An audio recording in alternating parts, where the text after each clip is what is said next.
आज शनिवार का दिन है जिस दिन अपन इस दरिद्रता से मिलने के लिए पीपल के पेड़ के नीचे आए हैं। हिंदू धर्म में ये दिन पीपल के वृक्ष के लिए पूजनीय होगा। जो भी शनिवार के दिन पीपल के वृक्ष की पूजन करेगा, दूध चढ़ाएगा या मिष्ठान का भोग लगाएगा, लक्ष्मी और नारायण उसके घर में प्रवेश कर जाएगा।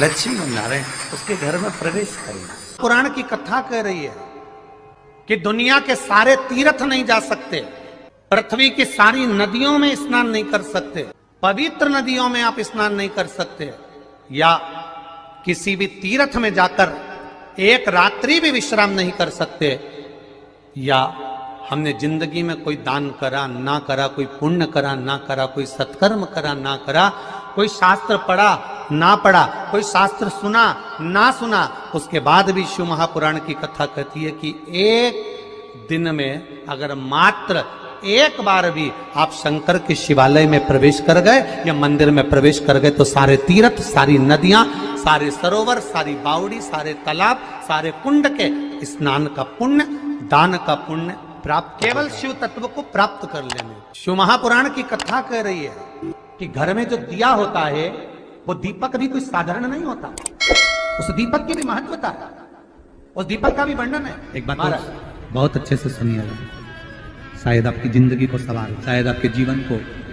मेरी जीजियों, मेरे जीजाओं, मेरी बेटियों, बेटाओं,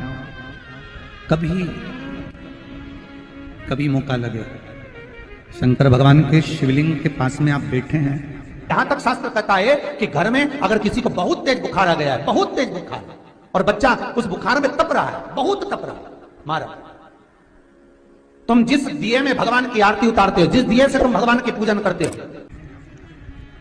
कभी मौका लगा और आप पूजन करने के लिए गए, कभी पूजन करने, शंकर भगवान के शिवलिंग के पास में या शंकर भगवान के शिवलिंग के ऊपर कनेर का अगर पीला फूल देखा है ना आप लोगों ने, अरे बोलो तो जम के, देखा है?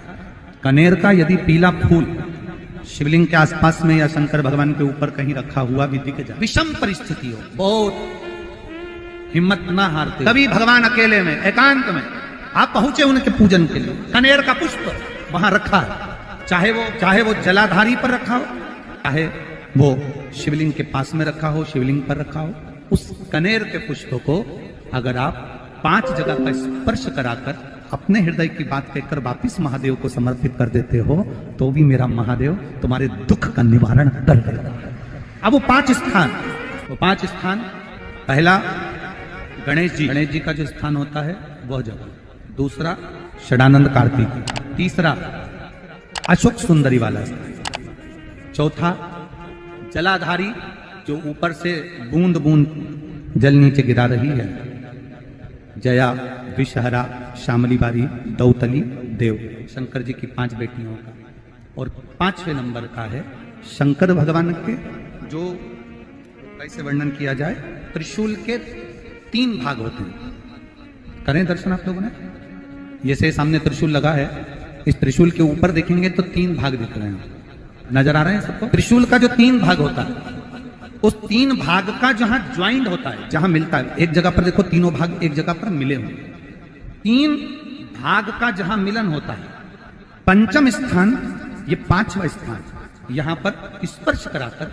शिवलिंग पर अपनी कामना कर श्री शिवाय नमस्तुभ्यम कहकर बाबा से अपने मन की बात कहकर जो समर्पित कर देता है, हम 3 महीना भी नहीं कहेंगे, हम तो कहेंगे अगर ज्यादा दुख है 3 दिन इंतजार करना, मेरा बाबा उस दुख को मिटाए। 3 महीना बहुत दूर, पर करना है दिल से।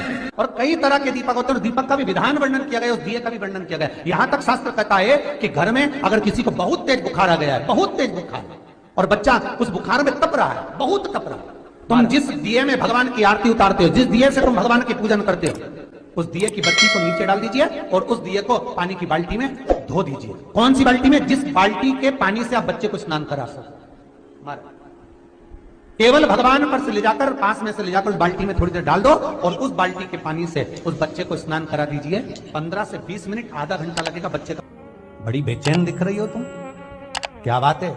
पार्वती जी कहती है देवव्रत कश्मीर प्रदेश का एक भक्त देवव्रत बेलपत्री के वृक्ष के नीचे बैठकर आपका मंत्र जाप कर रहा। मैं आपको जगाना नहीं चाहती थी, पर बेलपत्री के वृक्ष के नीचे लक्ष्मी झाड़ू लगाती है, सरस्वती वीणा बजाती है, इंद्राणी उस बेलपत्री के वृक्ष के नीचे जल का सिंचन करती है, 33 कोटि देवी देवता उस बेलपत्री के वृक्ष की जड़ में विराजमान होते हैं।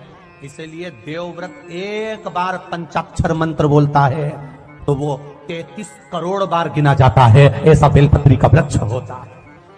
बेलपत्री के वृक्ष के नीचे एक बार अगर भगवान का नाम लिया जाता है तो वो 33 करोड़ बार, 33 कोटि बार गिना जाता है। एक मंत्र केवल नमः शिवाय, ओम नमः शिवाय, ओम नमः शिवाय। फिर वही वाली बात आ गई जो पहले कथा में कहा, अपने लिए अच्छा वाला घी छाट के लाना, अच्छी कंपनी का लाना, और जब यज्ञ करने बैठे, पूजन करने बैठे, हवन करने बैठे, भगवान का कोई पाठ पूजन करवाई, पूजा वाले दुकान पे बोलना कि पूजा का घी चाहिए।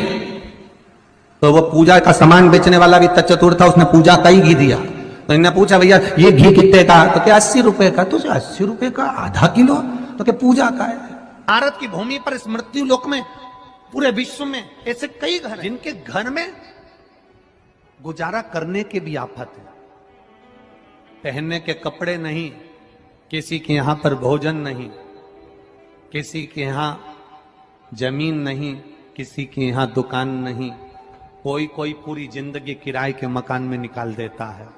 नहीं, मेरा एक निवेदन है, इस कथा को जितने छत्रपति संभाजी नगर के श्रोता भाई बहन श्रवण कर रहे हैं उनसे निवेदन करूंगा, आप हाथ का ठेला लगा रहे हो, सब्जी का ठेला लगा रहे हो, फल का ठेला लगा रहे हो, धक्के की जिंदगी जी रहे हो, दरवाजे पर बैठे हो, कहीं ना कहीं तुम दास्य भाव की जिंदगी जी रहे हो, तकलीफ में जिंदगी जी रहे हो, बहुत दुख की जिंदगी जी रहे हो, बहुत कष्ट की जिंदगी जी रहे हो, उनसे केवल निवेदन करूंगा 3 महीने 2 जगह पर जल चढ़ाना प्रारंभ कर दीजिए। केवल 3 महीने, एक शंकर भगवान के शिवलिंग पर, दूसरा बेलपत्री के पेड़ के नीचे, 2 जगह पर जल चढ़ाना 3 महीने लगातार चालू कर दो। बाबा तुम्हारा हाथ पकड़कर तुम्हें उन्नति की सीढ़ी पर चढ़ा देगा। हमें कोई चमत्कार करना नहीं आता, और ना हम कोई तंत्र विद्या या मंत्र विद्या जानते हैं, ना हमारे पास में बेल है, ना हमारे पास में भभूति है। हमारे पास में तो केवल शिव का नाम है। आप श्री शिवाय नमस्तुभ्यम बोलो, ओम नमः शिवाय बोलो, नमः शिवाय बोलो, चाहे महामृत्युंजय मंत्र बोलो, उसका स्मरण करते करते भगवान शंकर के शिवलिंग पर जल, और उसी पात्र में जो जल तुमने शंकर जी को चढ़ाया है उसमें से बचा हुआ थोड़ा सा जल बेलपत्री के पेड़ के नीचे चढ़ाना प्रारंभ कर दो। अलग से बेलपत्री के पेड़ के नीचे चढ़ाने के लिए अलग से लोटा भर के जल जरूरत नहीं पड़ेगी। जो तुमने शिव जी को जल चढ़ाया, जो तुमने देवाधिदेव महादेव को जल चढ़ाया, बस उसी पात्र का जल शंकर जी को चढ़ाओ, उसमें से बचा हुआ थोड़ा सा जल बेलपत्री के वृक्ष के नीचे चढ़ाना प्रारंभ करना। कौन सा बेलपत्री का वृक्ष? जिसकी छाया आपके ऊपर आ रही हो। शिव महापुराण बड़ी सुंदर बात कहता है, ध्यान दीजिएगा। जिस बेलपत्री का पौधा तुम्हारे सिर का, और ये दोनों हाथ ऊपर कर लो, अपन खड़े हुए और खड़े होकर दोनों हाथ ऊपर करे, इतना बड़ा बेलपत्री का पौधा है, उस बेलपत्री के पौधे की पत्ती को कभी तोड़कर शंकर जी को नहीं चढ़ाना चाहिए। ध्यान रखना, कितना बड़ा पौधा। आप खड़े हो जाओ और खड़े होने के बाद आपका हाथ ऊंचा कर लेना, इतना बड़ा पौधा है, उस पौधे की पत्ती बेलपत्री को तोड़कर शंकर भगवान को कभी नहीं चढ़ाना। शंकर भगवान को उस बेलपत्री को, उस वृक्ष की पत्ती को तोड़ना चाहिए जो वृक्ष तुम्हारे हाथ से थोड़ा सा ऊंचा हो, जिसके लिए तुम्हें हाथ और ऊंचा करना पड़ रहा हो।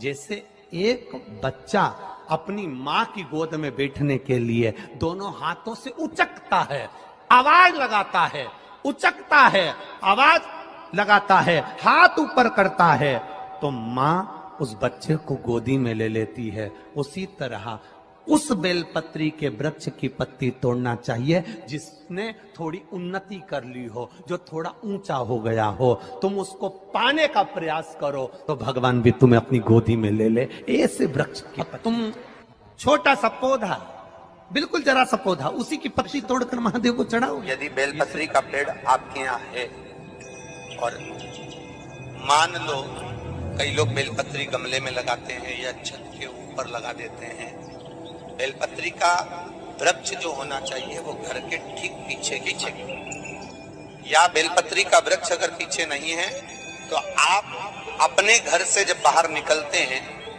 तो राइट हैंड की ओर बेलपत्री का वृक्ष होना। आप जब घर से प्रवेश कर रहे हैं बाहर की ओर निकल, वो सुख का अनुभव करा। यदि घर से निकलते समय बेलपत्री का पेड़ लेफ्ट में अगर आता है, आप जिस घर से निकल रहे हो लेफ्ट में अगर बेलपत्री का पेड़ आता है तो आप 1 रुपए कमाएंगे, 1.25 रुपए खर्च होगा, पैसा हाथ में टिकेगा नहीं। घर में 10 लोग भी कमा रहे हैं तो पैसा घर में दिखेगा नहीं, आएगा जरूर, सारे काम होंगे पर टिकेगा नहीं।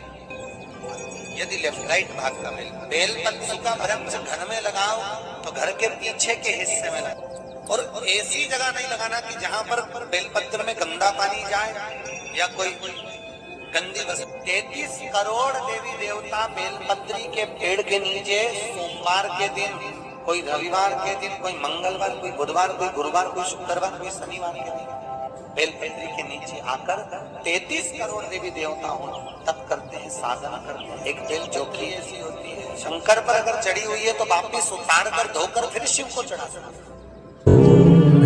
किसी व्यक्ति से कोई काम करवाना है, वो काम नहीं कर रहा, कोई फाइल आगे नहीं बढ़ रही है, कोई कार्य अटक रहा है, या फिर कहीं रुपया पैसा अटक गया हो, नहीं निकल रहा हो, तो एक जल के पात्र में जल भरकर 5 बेलपत्री शिव जी को समर्पित कर कुंदकेश्वर महादेव का नाम लेकर एक सफेद पुष्प बेलपत्री के ऊपर जो शिव जी को चढ़ाई है उस पर समर्पित कर जल जो लेकर गए हो, अपनी उस कामना को कर कर कि मेरा ये कार्य अटक रहा है, ये कार्य नहीं हो रहा, कुंदकेश्वर महादेव का नाम लेकर धीरे धीरे जल की धार चढ़ाइए। और एक बात हमेशा याद रखना, फिर निवेदन कर रहे हैं, अच्छे से समझ लेना, शंकर जी पर जब जल चढ़ता है, शिव जी का जब अभिषेक होता है, शंकर जी पर जब जल चढ़ाया जाता है, दूध चढ़ाओ, जल चढ़ाओ, कुछ भी चढ़ाओ, पर एक बात का स्मरण अपने जीवन में होना कि इतने ऊपर से मत चढ़ाना कि जल चढ़े और छींटे आपके ऊपर।